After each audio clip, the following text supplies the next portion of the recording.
En fait, nos premiers clients étaient américains, même quand on était en France. On a été accepté à OSI pour de très mauvaises raisons. Se dire, on va aller monter une boîte à San Francisco, dans un autre pays. En vrai, c'était une aventure qu'on avait envie de vivre. Du coup, si on pouvait le faire, on l'aurait fait. On se dit, c'est bien, mais si on était 10 fois plus gros, ce serait mieux quand même. Front, ça a toujours été une boîte américaine, mais au début, on est une boîte américaine avec beaucoup de Français dedans.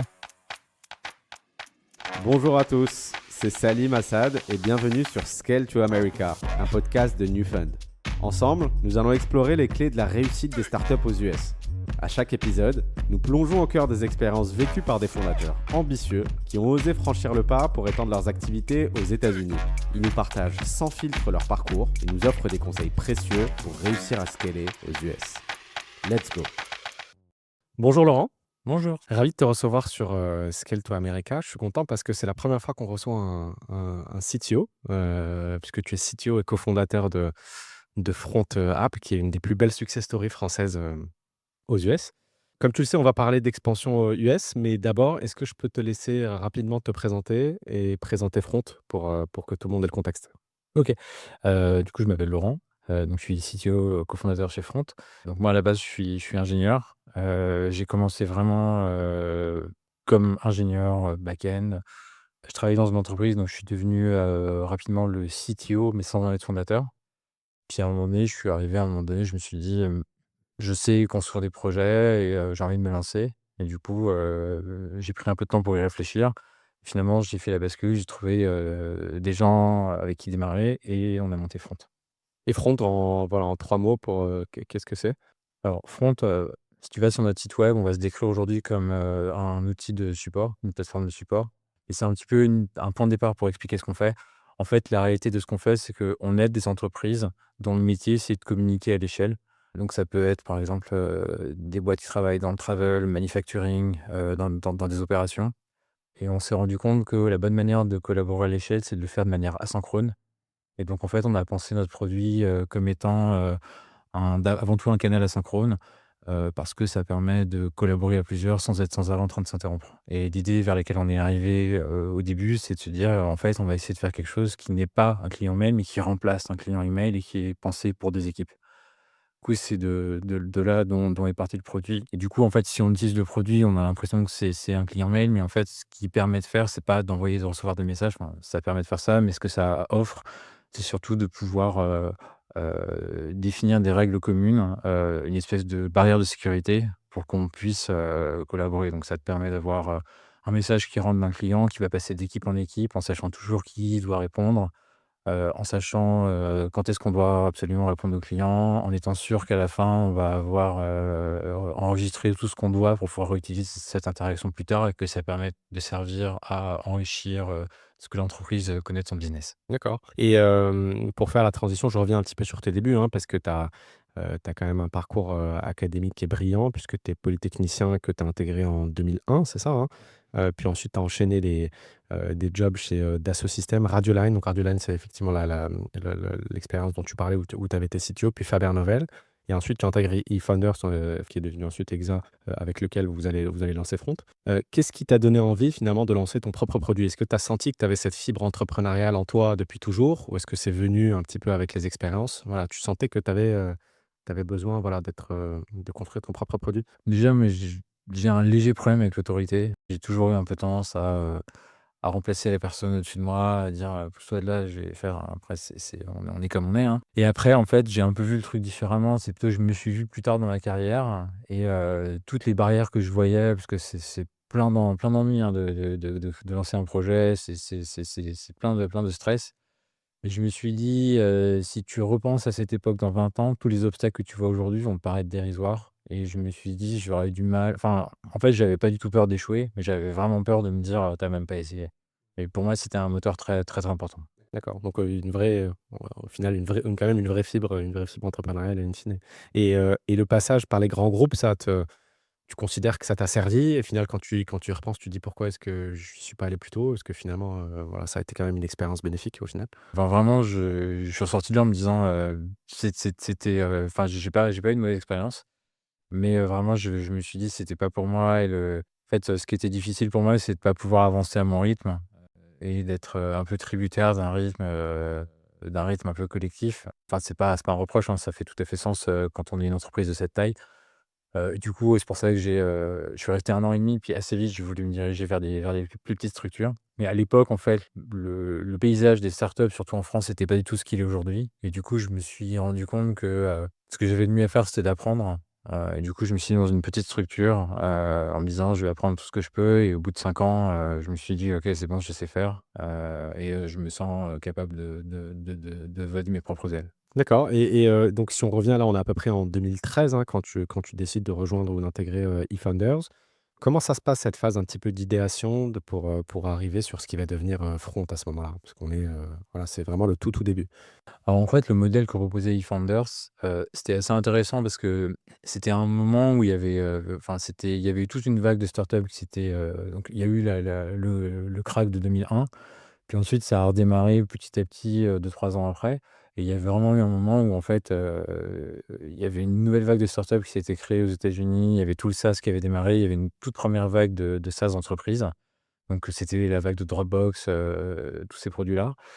En France, en fait, ça avait pas mal de peine, et je pense que quelque chose que Thibaut, donc un des fondateurs de Defenders à l'époque, Exa aujourd'hui, avait vu, c'était que, il y avait un désavantage majeur à opérer depuis la France parce qu'il y avait tout un réseau, toute une expérience, et en fait, lui, de son point de vue, il y a beaucoup de boîtes qui échouaient avant même d'avoir démarré. C'est-à-dire en fait, ils avaient juste pas les bonnes cartes en main.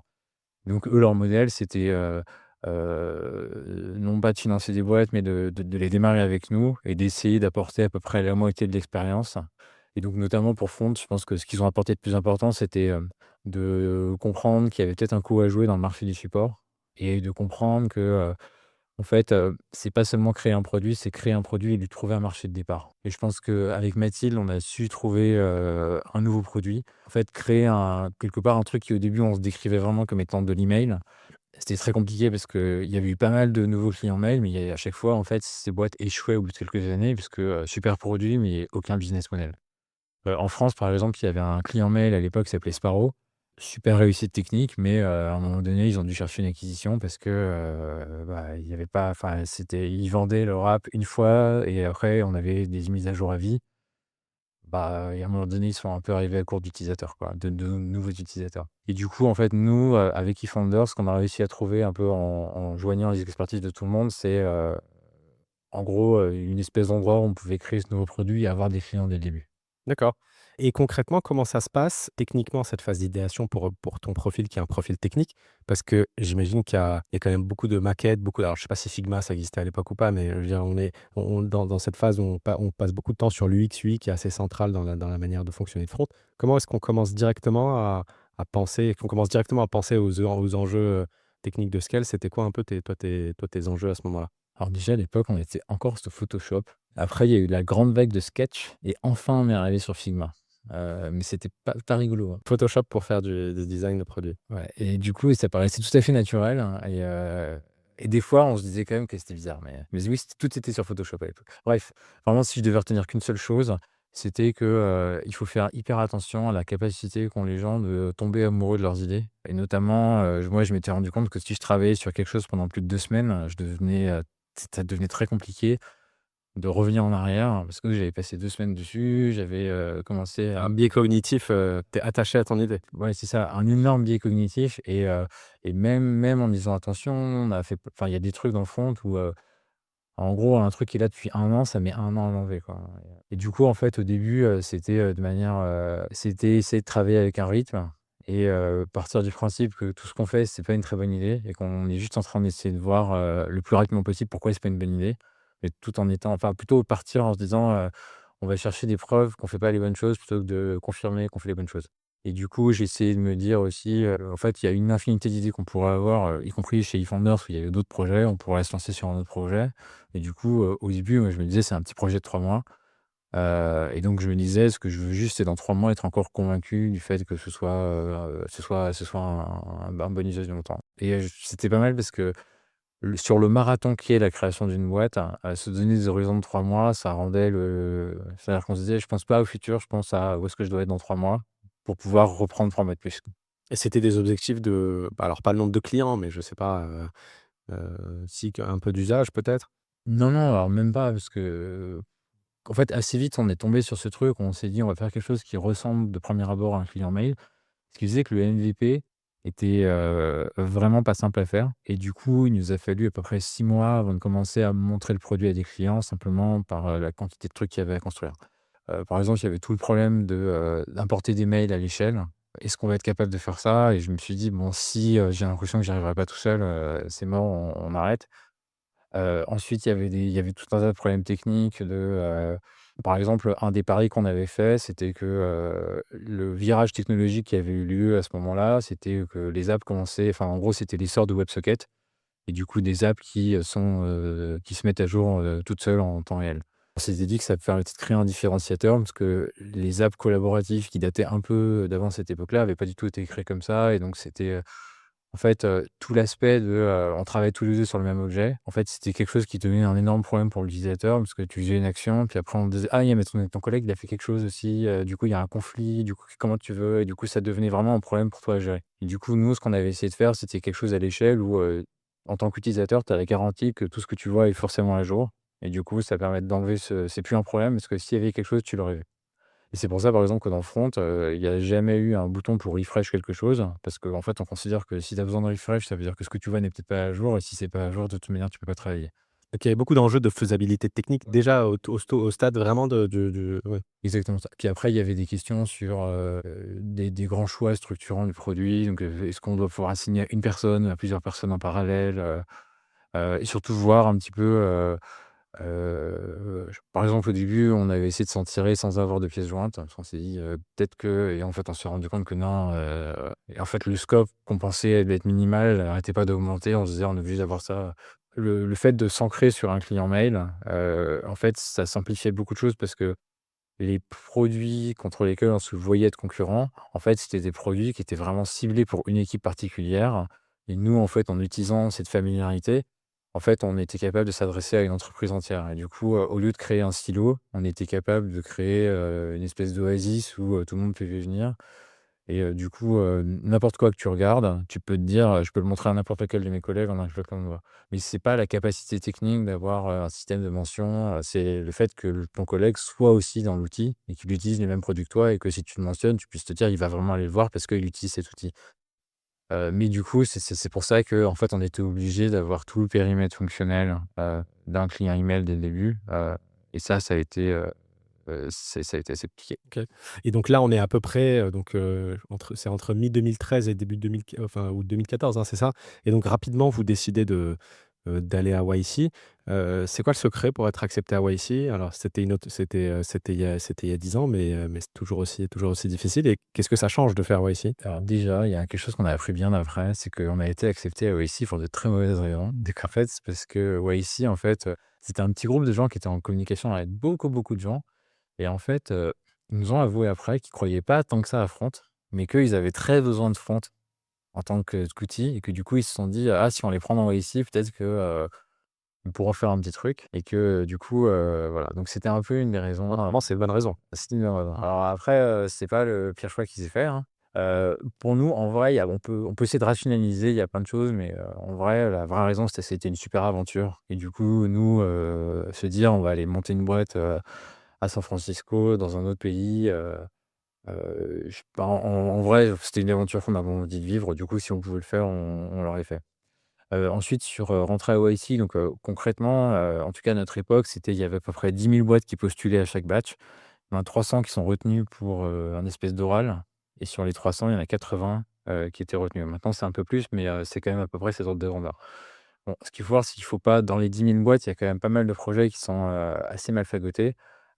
Du coup, c'est pas si dur que ça de faire partie enfin, il y a pas tant de boîtes, de projets correctement structurés qui postulent. Du coup, faut pas voir ça comme étant une barrière insurmontable.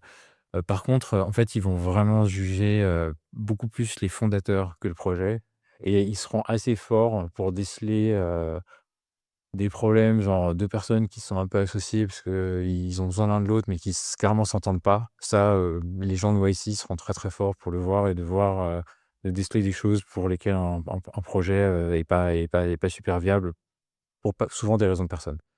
Et du coup, bon, je pense que là, de ce point de vue-là, nous, on avait un bon tandem, c'était clair que chacun avait un rôle, qu'on se faisait confiance, qu'on avait les compétences dont on avait besoin. Et dans ce cas-là, ils ont plutôt tendance à se dire que même si ce projet-là marche pas, ça peut évoluer vers quelque chose qui marche. Ils sont plus dans une logique, «founder's bet» entre guillemets que produit?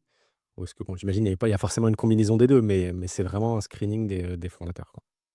En tout cas, c'était vraiment comme ça à l'époque. Je pense que ça a pas beaucoup changé.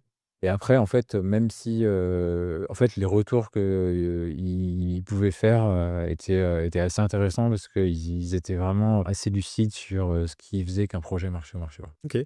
Et donc, à ce moment-là, quand vous décidez d'y aller, est-ce que les US sont cœur dans entre guillemets, dans votre roadmap sur les premiers mois? Ou est-ce que c'est YC qui vous donne envie de devenir une boîte américaine et de commencer le business vraiment aux US? Non, non, nous, c'était d'abord, en fait, on cherchait à aller aux États-Unis et du coup, ici, c'était un moyen d'y aller.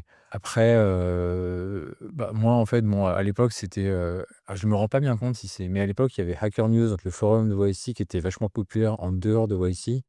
Et du coup, moi, je traînais sur Hacker News depuis des années et du coup, voir l'envers du décor et tout, c'était assez sympa. Alors, en gros, pourquoi les États-Unis? Déjà, en fait, ce qu'il faut voir, c'est que, bah, c'était vraiment la grande vague du SaaS d'entreprise et Front, en fait, quelque part, la proposition de valeur, c'est que pour nos clients, en fait, on devient vraiment leur système nerveux et du coup, aujourd'hui, Front, c'est une boîte qui a plus de 10 ans. On a des milliers de clients, enfin, c'est pas un choix, c'est pas une prise de risque incroyable, quoi. À l'époque, on était vraiment 2 petits rigolos, le fait que des clients, des fois beaucoup plus gros que nous, se disent qu'ils allaient se dire: «On va s'appuyer sur ce produit et si jamais il ferme boutique, on ne sait pas comment on fonctionne», c'était un pari plus compliqué. Et donc c'était très important pour nous de nous faire reconnaître par l'industrie du SaaS existante, hein, et aller aux États-Unis, pour nous, c'était un bon moyen d'y arriver. Alors ceci dit, il y a d'autres projets, donc par exemple, on connaît très bien Aircall, parce qu'on a partagé leur bureau à un moment, qui eux sont, restés, enfin ils ont été aux États-Unis, mais dans des conditions différentes. En tout cas, ils ont gardé un centre de gravité en France, ils ont réussi aussi, donc c'était pas non plus, absolument indispensable, mais en tout cas, nous, à l'époque, on voyait ça comme étant super important. Et vos premiers clients, quand vous êtes allé à YC, vous aviez déjà des clients en France ou pas du tout, non? En fait, nos premiers clients étaient américains, même quand on était en France.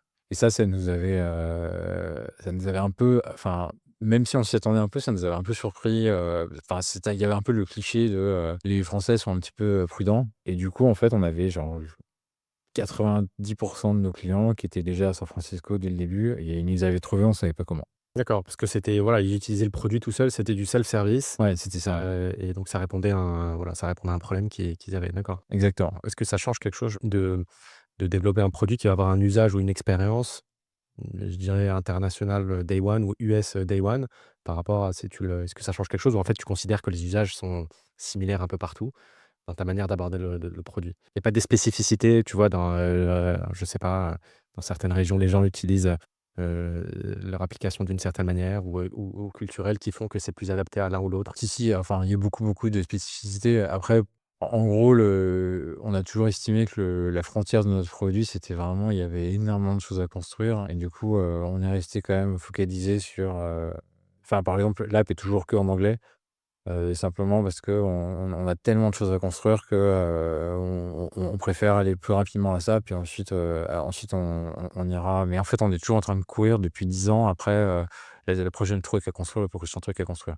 Après, par contre, le fait de démarrer dans ce cadre-là, ça fait que tu es obligé d'avoir une ambition mondiale dès le début et tu peux pas te permettre de te dire, «On va faire un produit, qui va être compétitif sur le marché français» et sans avoir trop d'idées de comment tu vas sortir de la France. Enfin, à partir de cet endroit-là, on était entouré de gens qui ne pensaient que, quelque chose de mondial. Concrètement, ce que ça a donné, c'est que si on se retrouve face à un produit, quoi que fasse ce produit, quoi que soient les moyens qui soient derrière ce produit, enfin, pour certaines boîtes, on était concurrents de Gmail ou d'Outlook, ben, si Google est capable de faire quelque chose, il faut qu'avec nos moyens, on soit capable de faire pareil, voire mieux.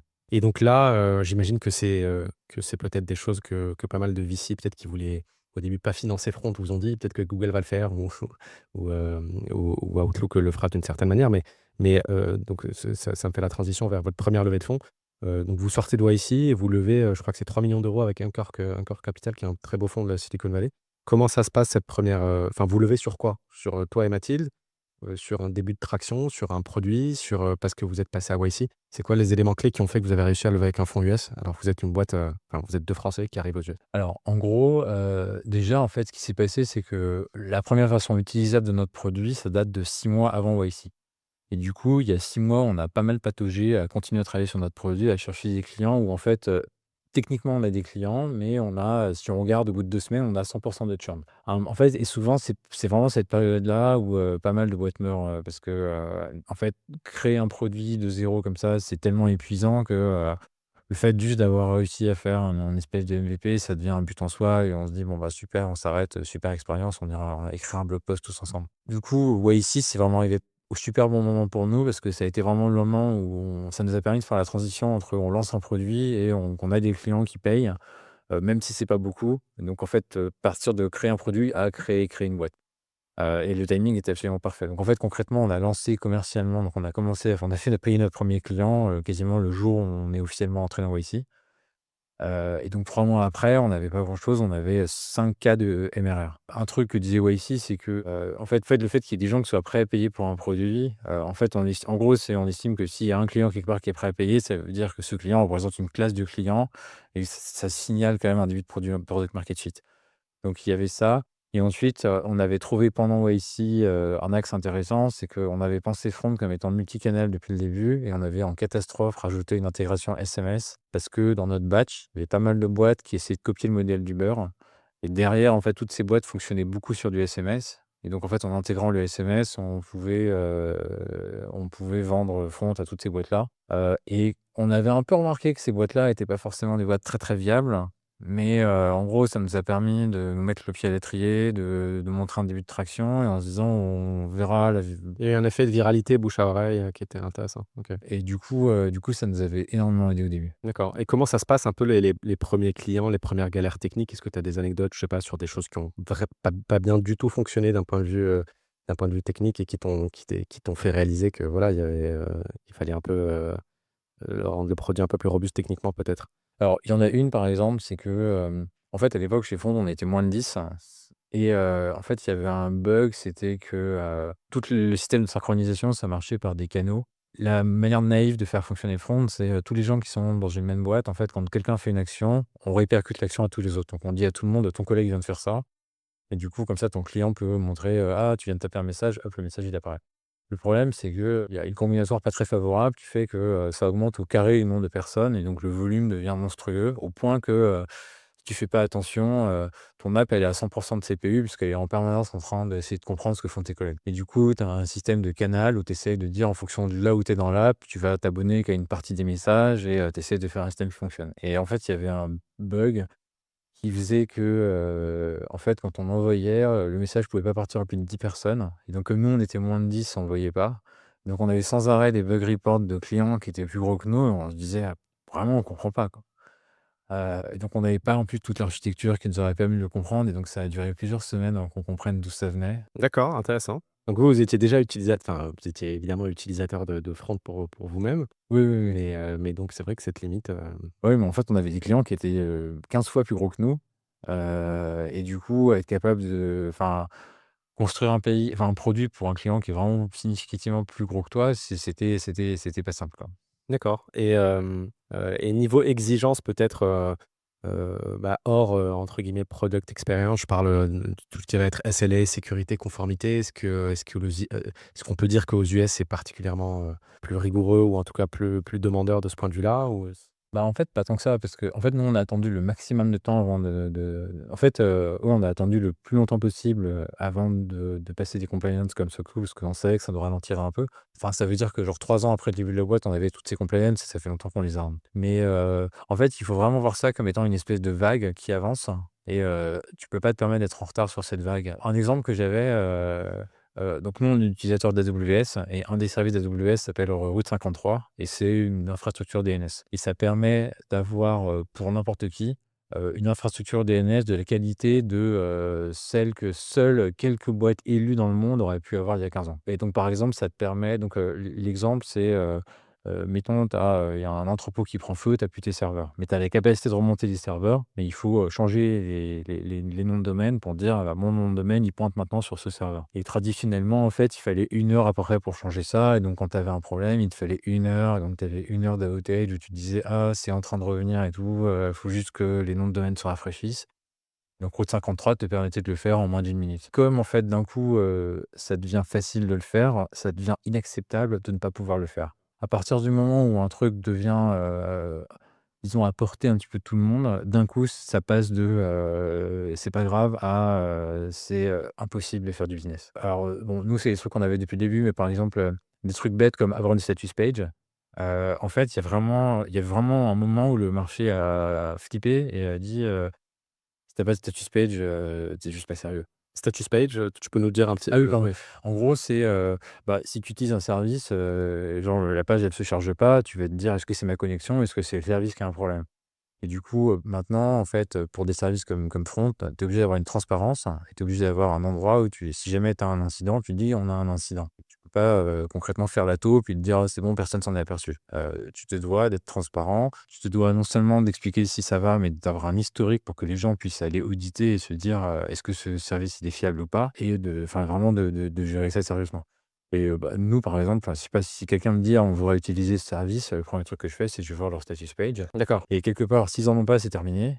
S'ils en ont une et qu'ils ont jamais eu d'incident, c'est aussi un peu terminé parce que, ça fait pas très, très sérieux et après si tu creuses là-dedans, en fait, il faut que tu sois capable, tu peux pas juste dire: «Désolé, on a eu un problème», il faut que tu sois capable d'expliquer qu'est-ce qui s'est passé, qu'est-ce que tu as fait, mais enfin montrer que tu arrives enfin, tu es un acteur sérieux et que tu avances avec transparence et du coup, tous les sujets de compliance, en fait, c'est aussi un peu, enfin, ça va un peu avec ça, c'est-à-dire être capable de démontrer une manière d'opérer de manière mature. D'accord et donc ça c'est donc les clients au départ ne demandaient pas spécifiquement enfin, j'imagine qu'avec la taille des clients qui augmente, forcément, c'est des sujets qui deviennent de plus en plus, centrales. Mais c'est pas je veux dire, c'est pas un must have au début pour se lancer, il faut plutôt focaliser sur l'enjeu technique, À l'époque, on avait réussi à s'en sortir. Aujourd'hui, par exemple, SOC 2, enfin, ça devient des must-have parce que aussi le fait d'atteindre une compliance SOC 2 est beaucoup plus simple qu'avant. OK et donc si je reprends la trajectoire de la boîte, donc vous faites cette levée, enfin la trajectoire est vraiment fulgurante entre, bah, votre sortie de YC et ce qui s'est passé les années d'après. Donc vous faites un premier seed, de 3 000 000 avec un cork, une série A, avec Social Capital, de 10 millions. Ensuite, il y a le saint graal, Sequoia Capital qui le finance en série B, donc j'imagine que ça vous donne encore plus de visibilité et ensuite série C, D avec, Battery Venture et Salesforce Venture, vous levez au total 200 millions d'euros. Vous avez le statut, d'unicorn. Ça fait quoi de se dire qu'on a réussi à créer un produit from scratch qui devient une boîte qui vaut 1 milliard quoi? Est-ce qu'on se dit, enfin, qu'est-ce qu'on ressent? C'est peut-être une question un peu, philosophique ou psychologique.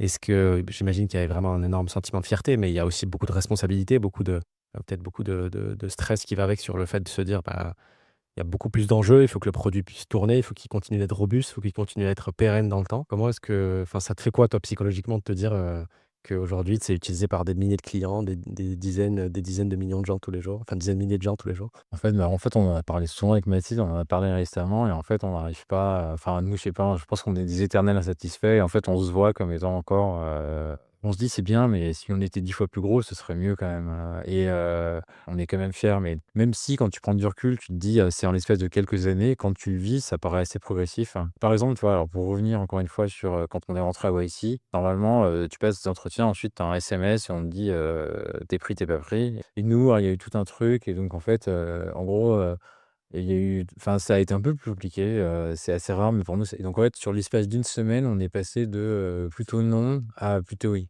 et du coup, ça nous a enlevé toutes les satisfactions d'être rentrés parce que, quand à la fin, on est passé de 95 oui à 100 oui, on s'est dit: «Bon, bah, c'était déjà sûr», mais en fait, on n'a jamais célébré le fait de enfin, on l'a célébré, mais un peu sans y croire trop parce que, et du coup, bah, sur tous ces trucs-là, enfin, c'est quand même, c'est suffisamment progressif, quand même pour que tu t'habitues et je me suis vraiment souvenu de, quand on a fait 1 million d'ARR, je me suis dit: «Ah 10 millions d'ARR, ça commencerait à peser» et quand on est arrivé à 10 millions d'ARR, on s'est dit: «Ah ouais, mais c'est encore petit», voilà. Après, bah, c'est plus, en fait, quand on voit des trajectoires de collaborateurs, où on se dit: «Bon, on a quand même influencé la carrière de cette personne, que je respecte», et du coup, le fait enfin, c'est plus, en fait, dans cette enfin, la fierté qu'on ressent, c'est plus, envers des gens, on se dit: «On a pu influencer leur carrière de manière positive». D'accord et d'un point de vue, infrastructure technique ou entre guillemets «robustesse technique» du produit, voilà, qu'est-ce que ça change en termes de responsabilité, en termes de sens de ce que ça représente d'être responsable, bah, du fait que ça tienne, quoi? Est-ce que tu as l'impression de le porter? Est-ce que tu as l'impression que c'est quelque chose qui est Moins maintenant, parce que maintenant, j'ai quand même il y a une équipe très solide, Pendant vraiment la première année, en fait, c'est moi qui faisais tout le code, donc c'était, vraiment le gros sac à dos, enfin, c'était Atlas qui porte la terre, quoi. Après, pendant les 5 premières années, j'étais, on call et surtout, genre n'importe quel problème à la fin, ça allait me retomber dessus et vraiment avec des moments régulièrement où, l'équipe se retourne vers toi et en gros, les gens te disent: «On n'a pas de solution, à toi d'en trouver une». Tu es là genre: «Ouais, mais bon, je suis pas plus malin que vous les gars, hein, donc on va trouver une solution, mais en fait, moi, c'est juste que moi, je peux pas me retourner vers quelqu'un d'autre, quoi». Et après, il y a quand même une équipe qui s'est montée. Après l'architecture que j'ai fait au début et encore celle de front, ça en fait, on l'a D'accord, jamais ça n'a revu. jamais changé. Ça a jamais changé. Enfin, je veux dire, si elle n'avait pas été bonne dès le départ, est-ce que ça aurait pu être, ça aurait pu avoir des Non, ça a conséquences, pas on a des ingénieurs qui ont, donc là, en l'occurrence, c'est un des ingénieurs qui a monté l'infrastructure de Dropbox avant, pas un petit rigolo et du coup qui avait été un peu assez critique, de mon travail, normal? quand c'est arrivé. Donc j'ai dû lui dire: «Je vais t'expliquer dans quelles conditions ça a été fait» et à la fin, il a dit, «The shape was correct at least». Et donc il dit: L'architecture générale était bon» et donc en fait, ils ont changé des morceaux de code à droite à gauche en disant: «Ce truc-là, c'est pas très clean», mais ils ont pas changé, l'architecture générale. Et en fait, la philosophie, c'était surtout, d'essayer de, par exemple, en fait, donc un des trucs que tu as, c'est au début, tu as tous tes clients sur une seule base de données, puis à un moment donné, ça tient plus et donc il en faut plusieurs. Donc j'avais toujours insisté pour dire, on va avoir le même schéma de base de données qu'on va répliquer plusieurs fois, mais on va être capable de regarder, genre si on a un problème de performance, en fait, on peut regarder une des instances hein, et il y a aucune communication avec les autres instances. Du coup, en fait, on peut sortir cette instance et essayer de comprendre pourquoi on a un problème. En fait, quand tu montes à l'échelle, en fait, ce qui se passe, c'est que, aujourd'hui, Front, c'est pas une des plus grosses boîtes du monde, hein. On n'est pas à la taille de Google ou de Facebook. Mais on est suffisamment gros pour que les problèmes qu'on a sont pas des problèmes qui sont documentés. C'est-à-dire qu'il y a suffisamment peu de boîtes qui les rencontrent pour que tu peux pas aller sur un forum et te dire: «Quelqu'un a eu le même problème». Par exemple, quand on utilise des nouveaux services AWS, on sait qu'on va tomber sur des problèmes que personne n'a vus avant. Parce que, il y a peu de clients de notre échelle qui vont les faire. Et du coup, la philosophie d'architecture qu'on avait nous a permis d'aller demander, quand on en a eu besoin, du consulting, donc des gens hyper forts en base de données et d'avoir pu leur donner un cadre où ils ont pu nous aider.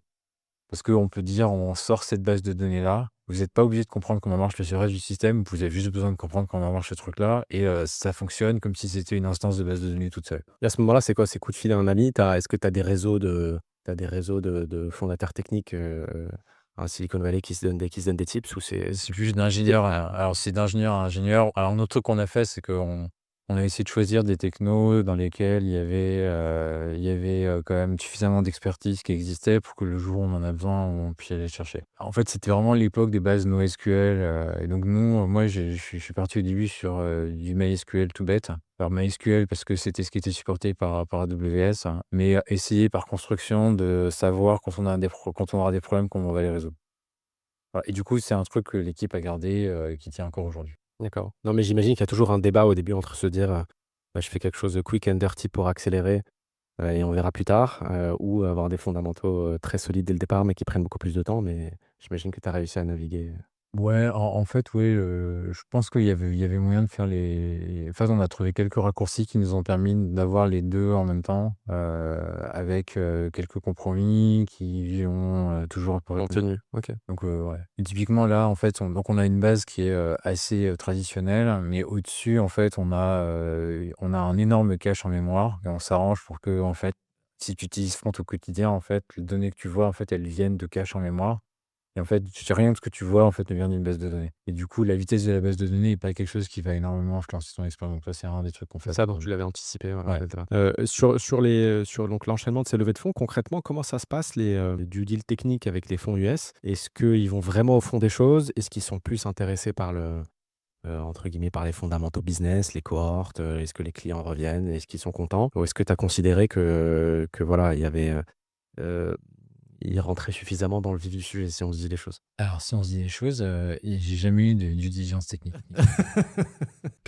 Aucun investisseur n'a jamais voulu regarder le code de front avant. C'est-à-dire que ça suffisait de se dire, si les gens les utilisent, c'est que ça marche bien, c'est solide et Oui, non, en fait, moi, donc ils sont effectivement, ils ont pas regardé le code. Par contre, ils ont été parler à nos clients, et je pense que ce qu'ils avaient à apprendre, ils l'ont appris de nos clients, beaucoup plus sûrement que s'ils nous avaient parlé à nous. Du coup, ça leur permet d'aller plus vite et ça leur permet de pas s'obséder sur des trucs qui sont pas si importants que ça, quoi. mais par contre, il y a quand même une histoire à raconter. Il y a évidemment une histoire produit à raconter, et qu'est-ce qu'on raconte Qu'est-ce que vous avez raconté ou qu'est-ce que tu penses qu'on devrait raconter pour convaincre les investisseurs US? Qu'est-ce qui marche bien, quoi? Bon, déjà, les decks qu'on a utilisés pour lever sont publics. Donc je pense que tu Je m'en suis sais, mais je m'en suis inspiré de pas mal, ouais. bon ensuite, chaque histoire chaque histoire est un peu différente. Après donc, je peux, c'était surtout le talent de Mathilde, hein, mais je peux te dire ce qu'elle a fait et c'est pas enfin j'étais spectateur, hein, pour ça. Tu as toujours ce truc de créer une catégorie. Enfin dans notre business où nous on fait un SaaS d'entreprise, c'était la capacité de dire, on est dans une catégorie, en fait le fait d'être pareil que tout le monde, hein, ça rend vachement simple d'expliquer ce que tu fais et si tu dois, dire: «On est un tout nouveau truc», tu as aucune idée de ce que c'est, il faut que je t'explique, le coût pour recruter un nouveau client est très compliqué. Par contre, comme tu es le premier à créer la catégorie, tu seras vraisemblablement le leader de cette catégorie. Et donc en fait, c'est d'être capable d'être sur la tangente entre, quand tu vas chercher des nouveaux clients, tu es capable de jouer dans une catégorie existante tout en créant une nouvelle. Je pense que, c'est d'être capable de garder cette histoire, à mesure que tu grandis. Après, tu as aussi un track record, c'est-à-dire que quand tu vois les montants de fonds, en fait, c'est un système qui est hyper rodé où en fait, tu as quelque chose qui a l'air de tenir la route, c'est assez facile d'aller récupérer de l'argent, mais on va revenir te voir 1 an et demi plus tard en disant: «Bah, comment tu l'as dépensé?» Et si tu as, bien fait tes devoirs et que tu as montré que tu savais utiliser cet argent de manière responsable, ça va. Ouais, je me rappelle des fameux slides, cash efficient et cetera, sur lesquels vous incitiez pas mal sur le. Du coup, nous, jusqu'à maintenant, en fait, on a à peu près toujours tenu, on dépense 1 $ pour grandir d'1 $. OK, super intéressant et donc vous levez beaucoup et forcément tu dois recruter, hein, on en vient toujours sur le sujet de recrutement. Comment ça se passe pour recruter? Évidemment, c'est la guerre des talents, surtout aux US. Ça coûte super cher. Toi, tu as l'avantage d'être français. Il y a quand même de super ingénieurs français, mais qui sont la plupart en France. Comment tu t'entoures des meilleurs profils tech sans que ça te coûte trop cher? Est-ce que tu regardes uniquement la compétence? Comment est-ce que tu t'entoures des meilleurs talents? Ou en tout cas le meilleur combo, talent-coût pour accélérer? Alors, je me souviens déjà que quand je suis arrivé aux États-Unis, j'avais été à un des meet-up. Les Californiens, en fait, sont très gentils, mais des fois, sans le vouloir, ils peuvent être très, très condescendants. Et du coup, j'avais discuté avec une dame, qui était, quand même un acteur de la tech et elle m'avait dit, «Ah, tu as monté une boîte, c'est bien, tu es venu avec tes ingénieurs?» J'ai dit: «Oui». Elle me dit: «Tu n'aurais pas dû» et elle me dit en anglais, «They will be taken», genre ils vont être pris. C'est-à-dire qu'ils vont être ouais, ils vont être ce soir, ils vont être recrutés par. Ouais, genre en fait, tu arrivé, Donc c'est vraiment la guerre, quoi. tu le petit mouton, tu arrivé dans le milieu des loups et tu vas te faire dévorer. Bon, finalement, on s'en est sorti. Plus sérieusement, donc déjà, c'est vraiment qu'est-ce que tu as comme donc faut pas hésiter à recruter ses potes. Nous, on a ramené pas mal de gens de France, hein. Donc en fait, on vraiment tire sur les leviers, ils appellent ça unfair advantage. Donc enfin, vraiment, faut comprendre qu'est-ce qu'on a comme unfair advantage et l'utiliser parce que sinon on peut pas jouer. Et après, en fait, moi, je suis un CTO, assez, opérationnel. Enfin, même encore aujourd'hui, je continue à coder, je continue à construire des choses et du coup, un truc qui m'a toujours énervé, c'est en fait, je voulais pas et je veux toujours pas que, les ingénieurs se considèrent comme une espèce de caste à part, parce que c'est eux qui sont les plus difficiles à recruter. C'est eux qui, du coup, en fait, pas mal de boîtes, surtout à l'époque, se transformaient en un truc où tout est organisé autour des ingénieurs. Les ingénieurs sont des superstars et du coup, le reste de la boîte, en contrepartie, c'est un peu des gens de seconde zone. Et notamment, tu voyais, tu avais des boîtes où les ingénieurs arrivaient et repartaient à peu près à n'importe quelle heure et donc les gens qui voulaient leur parler étaient obligés de s'adapter aux horaires des ingénieurs. Donc si tu veux voir tel mec, il part à 14 heures, donc il faut lui parler avant. Par contre, lui, il arrive à 15 heures et il reste jusqu'à 2 heures du mat. Ah bah, du coup, toi, tu vas arriver à 6 heures du matin et tu vas repartir à 2 heures du mat parce que c'est à toi de t'adapter. Enfin, ce genre de truc. Du coup, on a toujours, refusé ça. On a toujours dit: «Non, non, l'engineering ne va jamais se considérer comme, une équipe à part, c'est une équipe comme les autres». Et du coup, paradoxalement, en fait, ça nous a pas directement aidé à attirer des ingénieurs, mais ça nous a aidé à attirer le reste. C'est-à-dire, des gens qui étaient un peu énervés de cette situation, qu'on leur dise sans arrêt que leur travail était moins important que le travail des ingénieurs. Ça nous a permis du coup d'avoir une équipe sales plus forte que celle qu'on aurait pu avoir, une équipe enfin toutes les autres équipes. Et du coup, ça nous a aussi permis de recruter de meilleurs ingénieurs parce que, bah, les gens sont quand même attirés vers un projet qui marche et qui est de l'attraction, quoi. Donc vous essayez d'attirer des ingénieurs qui n'avaient pas cette culture de la starification. En tout cas, c'était dans votre process de recrutement qui se sentait pas, spécial. Moi, j'ai toujours essayé, alors sans être il y a des gens qui sont beaucoup plus forts que moi chez Front, mais j'ai toujours essayé d'être suffisamment bon, dans mon travail, enfin même en tant que IC ingénieur, donc individual contributor, pour, me dire que, j'ai pas besoin de tolérer, enfin en gros, il y a pas de truc où, quelqu'un qui se comporte pas bien, on le tolère parce qu'on n'a pas le choix. J'ai toujours essayé de me dire: «Si cette personne part, au pire, je peux faire son travail, le temps qu'on recrute quelqu'un d'autre, mais on n'a pas besoin de tolérer ça». Alors après évidemment à l'échelle, c'est jamais parfait, mais ça a toujours été l'esprit en tout cas. D'accord et donc forcément, tu as dû faire des erreurs de recrutement, hein, comme tout le monde aux US. C'est quoi un peu les je sais pas si tu as des tips, les trucs que tu as peut-être pu, moins bien faire? Est-ce que sur lequel tu t'es amélioré niveau recrutement de profil tech? Bon, en gros, moi, je suis arrivé sur bon, il y a des erreurs, oui, on en a fait pas mal. En fait, comme du coup, au début, donc Front, ça a toujours été une boîte américaine, mais au début, on est une boîte américaine avec beaucoup de Français dedans et du coup, le changement de culture pour devenir vraiment une boîte américaine a été un peu compliqué puisque, du coup, Donc vous parliez français, vous étiez là-bas, mais j'imagine que ça parlait peut-être non, non, on essaie de ouais. parler en anglais, on essaie quand même entre nous, pour pas que ce soit, hostile, envers les autres. Enfin, c'est pas grave, les États-Unis, c'est vraiment recruté à San Francisco, c'est différent, ouais, c'est différent et en fait, finalement, entre donc nous, par exemple, on a une équipe à Santiago, recruter à Santiago et à Paris, honnêtement, je dirais que c'est à peu près la même chose, à peu près le même genre de profil. Par contre, recruter entre, San Francisco et même, je sais pas, enfin une autre ville des États-Unis, c'est très, très différent. En gros, le niveau moyen des ingénieurs est plutôt plus bas à San Francisco, juste parce que la ville attire tellement de gens. Par contre, il y a des talents qu'on ne trouve qu'à San Francisco. Et du coup, les 3 règles sur lesquelles, je suis arrivé, j'espère que je vais me souvenir de 3. La plus importante, en fait, c'est d'être capable de jauger est-ce que la personne est lucide sur son niveau? En fait, c'est vraiment le truc qui est pas coachable.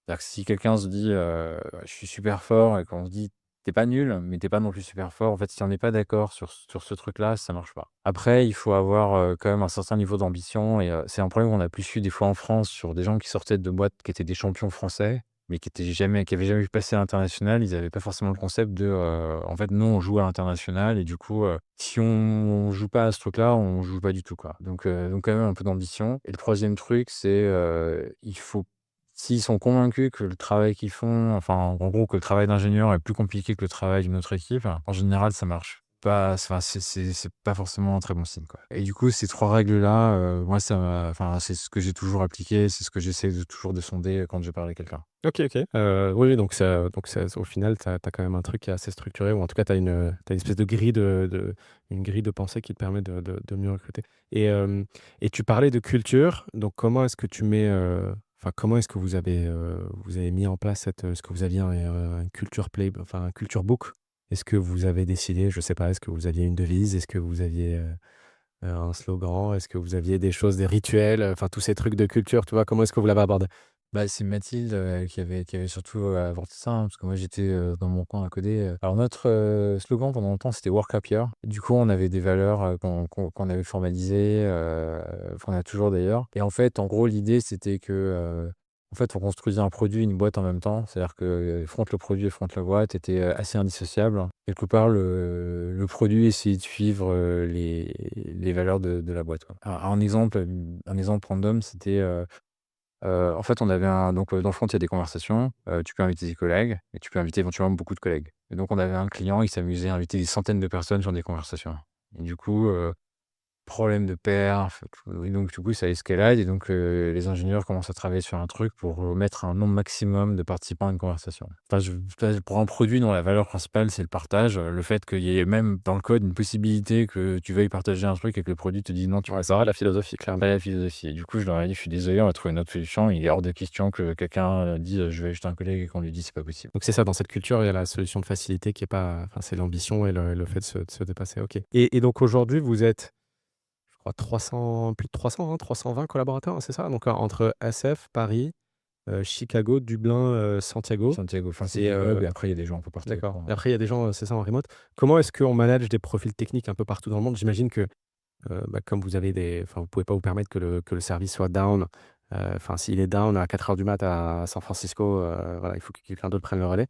Comment tu t'organises pour que tu un voilà, tout le monde soit d'astreinte, au niveau enfin, j'imagine qu'il y a un certain nombre de choix d'ouverture de bureaux se sont faits aussi pour ces éléments-là? Donc en fait, quand on a réouvert un bureau à Paris, c'était pour couvrir, des fuseaux horaires et du coup, c'était pour que les gens soient pas d'astreinte la nuit, et que du coup, en fait, avec les horaires du bureau, on arrive à peu près à couvrir, Enfin, on arrive à couvrir 24 heures sur 24, sans que ce soit, trop douloureux pour les gens, qu'on leur demande de faire des sacrifices. Après, il y a pas mal d'équipes qui sont volontairement coupées entre plusieurs endroits pour, être sûr que les connaissances soient bien partagées. Et après, en fait, ce qu'il faut voir, c'est que ce qui a marché, c'est aussi pas mal de trucs qu'on n'avait pas forcément calculés. Un truc, paraît évident mais qu'on n'avait pas calculé, c'est qu'à un moment donné, en fait, l'équipe de San Francisco, s'est dit: «Il faudrait qu'on commence à recruter, à ouvrir en Amérique latine». Et du coup, finalement, on a ouvert à Santiago Pourquoi l'Amérique latine?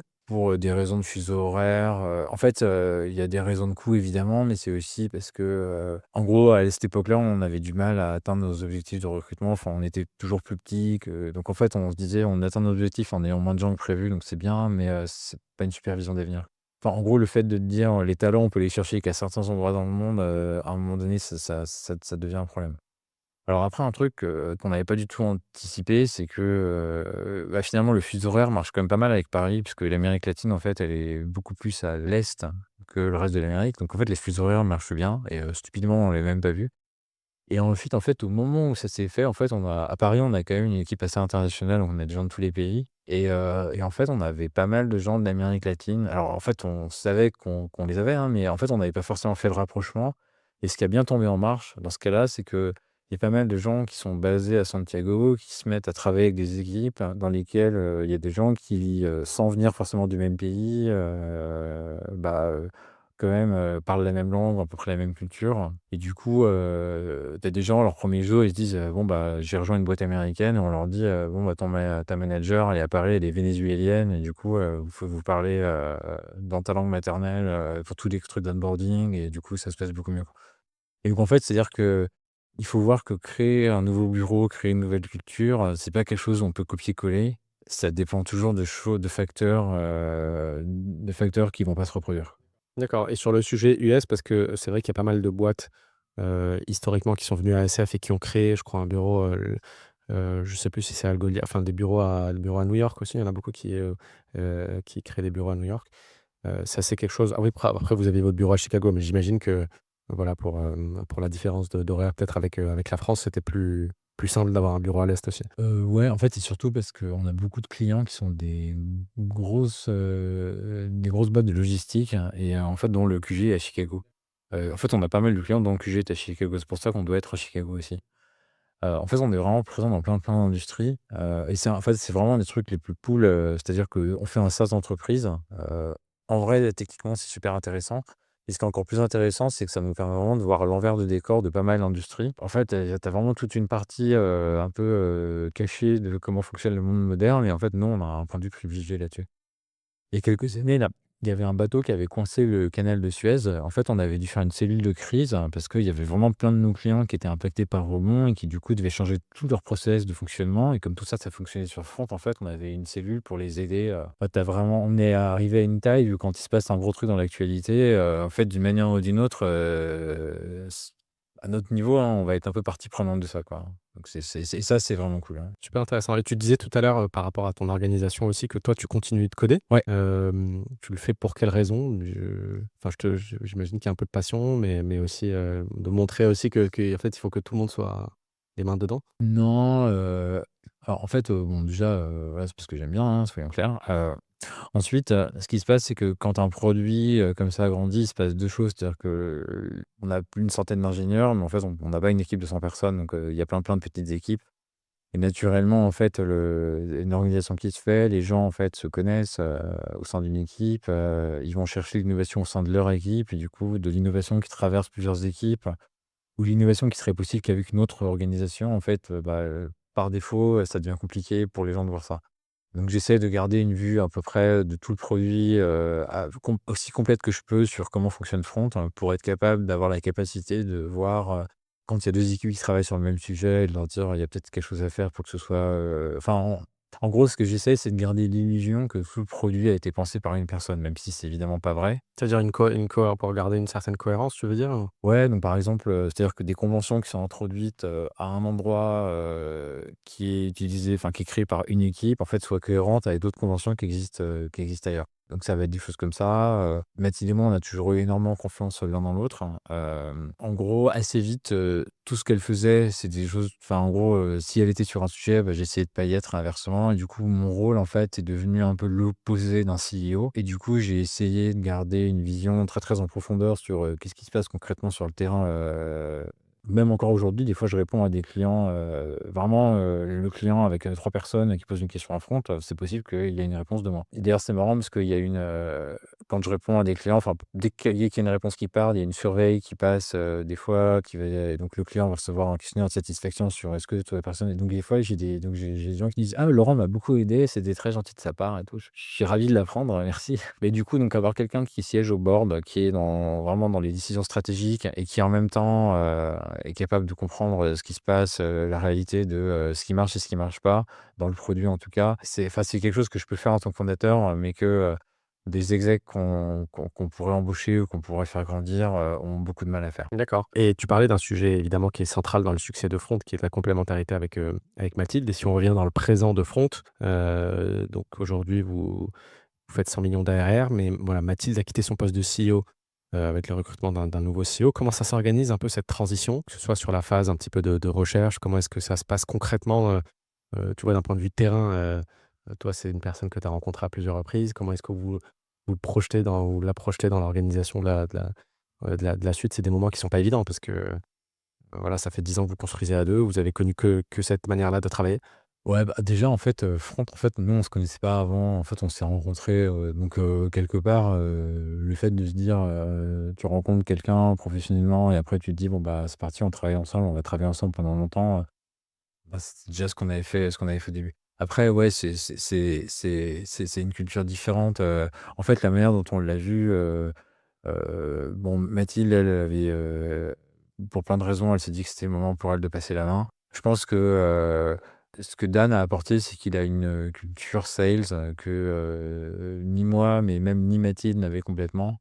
À quelque part, un peu, un des trucs qui nous a limités, c'est que, tu sais, je t'avais dit, tu as cet équilibre entre tu crées une nouvelle catégorie ou tu te positionnes dans une catégorie existante. En fait, on était quand même vachement du côté, on crée une nouvelle catégorie parce que c'est plus attractif et du coup, tu te construis un univers où tu as pas vraiment de concurrence et du coup, en fait, on n'avait pas ce muscle d'être confrontationnel et d'être capable d'aller, en gros, d'aller, contre un concurrent et de dire: «Bah, on est meilleur qu'eux». En fait, nous, je sais pas, c'était quelque chose où on n'aimait pas cette agressivité, on n'aimait pas cette énergie-là. Ouais, c'est-à-dire que c'était quelque chose qu'on devait être capable d'avoir et qu'on devait trouver notre manière d'avoir et la rencontre avec Dan, c'était aussi un moyen pour nous de faire ce changement-là. Donc vous recherchiez vraiment cette personnalité, enfin, je veux dire cette personnalité, cette agressivité commerciale que vous aviez pas forcément? En fait, l'histoire est un peu plus, enfin, en fait, c'est pas elle s'est réveillée un matin en se disant: «Faut que je passe la main», mais à un moment donné, elle s'est dit: «Il y a des choses que, je sais pas faire» et elle voyait que ça devenait un problème pour Font, hein, que ça devenait une limite pour Font, donc elle a cherché des gens qui pourraient éventuellement lui apporter ça et puis, en rencontrant des gens dont Dan, elle est un peu arrivée à la conclusion que, en fait, il fallait que quelqu'un d'autre prenne la main pour pouvoir emmener Front, à sa prochaine étape. Du coup, c'est ça qu'on a construit, mais c'est effectivement, c'est un changement de culture. OK, si je reviens aujourd'hui un petit peu sur la suite, hein, parce que notamment sur le produit, le narratif sur le produit a quand même beaucoup évolué, hein, de ce que je comprends sur la manière dont vous communiquez autour du produit qui était à la base, plutôt une gestion de la communication, un peu interne, externe, un remplacement des différents outils de messagerie ou un peu de vrac qui se passait entre, par email entre les collaborateurs. Aujourd'hui, vous parlez beaucoup plus de customer support dans la manière dont vous parlez de Front. Comment est-ce que, vous avez réussi à adapter le produit à cette nouvelle communication pour ajouter, un certain nombre de briques qui font que vous devenez, très, très pertinent sur ce créneau-là, quoi? En gros, enfin, le produit, en vrai, il a pas changé tant que ça, mais disons que c'est un point de départ qui est plus simple pour nous parce que en fait, ce qu'on veut expliquer, c'est qu'on est surtout, on est une plateforme d'orchestration qui est, orientée vers des équipes et du coup, alors ça, c'est un peu abstrait, mais du coup, on est une plateforme de support, c'est un meilleur point de départ que partir d'un email où les gens ont beaucoup